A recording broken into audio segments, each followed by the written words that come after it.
భూమే మన ఆత్మగౌరవం అన్న సంగతి నాకు తెలియదా? గ్రామంలో మన గుర్తింపు, మన గౌరవం, మన ఆత్మగౌరవం. ఊరిలో మనకున్న భూమి, మనం చేసే వ్యవసాయము. ఎన్నెట్ల నాగలి కడతాడు అని అంటే వెనకటికి పిల్లనిచ్చేటోళ్ళు. 20 జతలు ఎట్లు నాగలి కడతాడు అని అంటే వాళ్ళు పిల్లనిచ్చేటోళ్ళు. భూమి లేనోనికి పిల్లని ఇవ్వాలంటే 10 సార్లు ఆలోచన చేసేటోళ్ళు.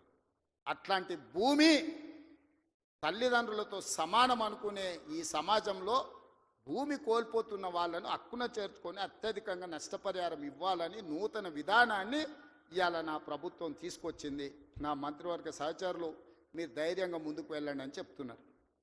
నష్టపరిహారం అత్యధికంగా మేము ఇచ్చి భూమి తెచ్చి పరిశ్రమలు నెలకొల్పాలంటే ఇవాళ వాళ్ళు అడ్డం పడుతున్నారు. తెలంగాణ సమాజమా, మీరు ఆలోచన చెయ్యండి.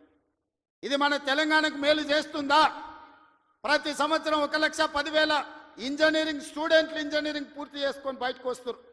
వాళ్ళ ఉద్యోగ ఉపాధి అవకాశాలు ఎట్లి వాళ్ళో మీరు ఆలోచన చేయండి.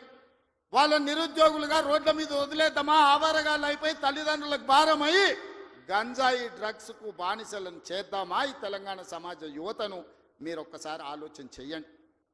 ఆ భూమి నేను తీసుకుపోను, శ్రీధర్ బాబు గారు తీసుకుపోరు, ఉత్తమ్ కుమార్ రెడ్డి గారు అసలే తీసుకుపోరు. భూమి ఏమన్నా సాపలాక చుట్టి సంకలు పెట్టి తీసుకుపోయేదానే? మేమేం చేసుకుంటామే?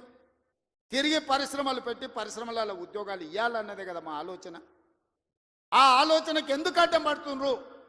10 ఏళ్ళు మేము సరైన నష్టపరిహారం ఇవ్వండి, భూసేకరణ చేయండి అని మేము సహకరించిన ప్రతిపక్షంలో ఉండి నీకు ఆ కనీస పరిజ్ఞానం కానీ జ్ఞానం కానీ ఎందుకు లేదు చంద్రశేఖరరావు గారు అని నేను అడుగుతున్నా.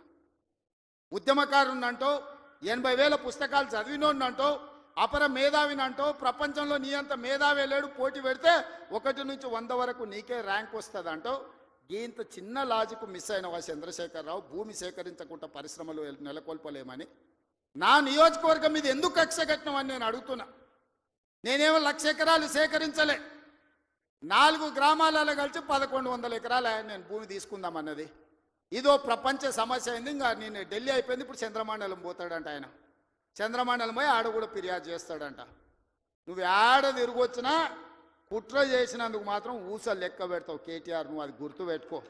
చూస్తూనే ఎంత గుర్తావో ఎగరని అని. ఉయ్యాల ఎంత ఊగినా అక్కడనే వచ్చి ఆగాలి, తెలుసు కదా. ఉర్రికి అటు ఊగొచ్చు, ఉర్రికి ఇటు ఊగొచ్చు. ఉయ్యాల ఆగాల్సి వచ్చినాడు మధ్యలోనే ఆగుతుంది. యాడ కురుకుతాడు, ఎంత దూరం ఉరుకుతాడు? ఉరకని అని చూస్తున్నా. ఉరుకులాట ఏందో చూద్దాం కేటీఆర్ దాని. అందుకే మిత్రులారా, ఈ తెలంగాణ రాష్ట్రాన్ని అభివృద్ధి చేసుకుందాం. రాజన్న సిరిసిల్ల అభివృద్ధి కోసం నిధులు ఇచ్చినాం. ఇవాళ మీ ప్రాంత అభివృద్ధి మా బాధ్యత. 10 సంవత్సరాలలో ఈ తెలంగాణను ఒక గొప్ప అద్భుతమైన అభివృద్ధి చెందిన రాష్ట్రంగా తీర్చిదిద్దుకుందాం.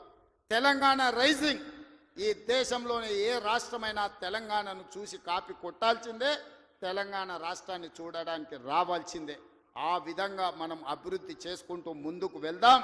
ఇంత మంచి కార్యక్రమాన్ని ఏర్పాటు చేసినందుకు అధికారులతో పాటు నిర్వాహకులకు అందరికీ మనస్ఫూర్తిగా ధన్యవాదాలు తెలియజేస్తున్నా. చాలా విషయాలు ఉన్నాయి మీతో పంచుకోవాల్సినవి, వస్తానే ఉంటా, మిగతా విషయాలు మాట్లాడుతూనే ఉంటా. చివరిగా చంద్రశేఖరరావు గారికి మాత్రం ఒక మాట చెప్తున్నా. అసెంబ్లీకి రా స్వామి, రా, వచ్చి కూర్చుందాం. రా, నీ 80,000 పుస్తకాలు ఏం చదివినావు మాట్లాడదాం. ఒక్కసారి రావే స్వామి, వస్తే రోజంతా చర్చ చేద్దాం. చేస్తే ఏందో తెలుస్తుంది లెక్క. మళ్ళొక్కసారి అదేవిధంగా చేనేత కార్మికుల కోసం పని కల్పించాలని మన స్వయం సహాయక సంఘాల ఎస్హెచ్ గ్రూపులకు 65,000 మంది ఉన్న 65 లక్షల మంది ఉన్నారు.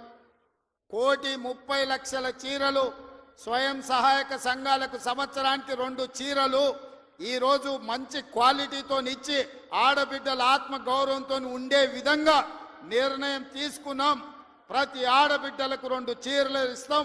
ఇక్కడుండే మా వాళ్లకు ఓన్లీ పవర్లూమ్ నుంచి కాకుండా మన పాలిస్టర్ అండ్ కాటన్ మిక్స్డ్లో చీరలు తయారు చేయండి. మంచి చీరలు వాళ్ళకి ఇద్దాం. ఆత్మ గౌరవంతో బ్రతికే విధంగా తెలంగాణను ముందుకు తీసుకెళ్దామని తెలియజేస్తూ మీ అందరి దగ్గర సెలవు తీసుకుంటున్న ధన్యవాదాలు మిత్రులారా. పడతాడు మన రేవంతన్న పేద ఇంటికి పండుగ తెస్తాడు. సోనియమ్మ